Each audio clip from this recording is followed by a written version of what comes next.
संत, एक बरं झालं, आळंदीतली कीड गेली एकदाची. काय कसली चर्चा चालली एवढी ब्रह्मवृंदाची? अहो तुम्हाला ठाऊक नाही वाटतं? काय ठाऊक नाही म्हणताय? विठ्ठलपंत आणि रुक्मिणींनी देहसमर्पण केलाय प्रायश्चित्त म्हणून. प्रायश्चित्त म्हणून म्हणजे? पैठणच्या धर्मपीठानं दिलं होतं म्हणे प्रायश्चित्त, आणि ते केलं तरच मुलांना शुद्धीपत्र मिळणार होतं. अहो या पैठणच्या पंडितांना आम्ही श्रेष्ठ समजत होतो.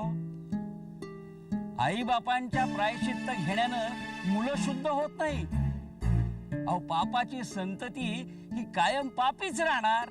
नाही म्हणजे पापाची पगडी काढली आणि पुण्याची लिहायली, इतकं सहज सोपं वाटलं का काय ते? काय बोलता विसोबा, मुलं पोरकी झाली. प्राण्यांच्या पिलाकडे सुद्धा आपण भूतदयेने पाहतो. छान छान. अहो मग स्वग्रही घेऊन जा ना ती पापाची वंशावळ.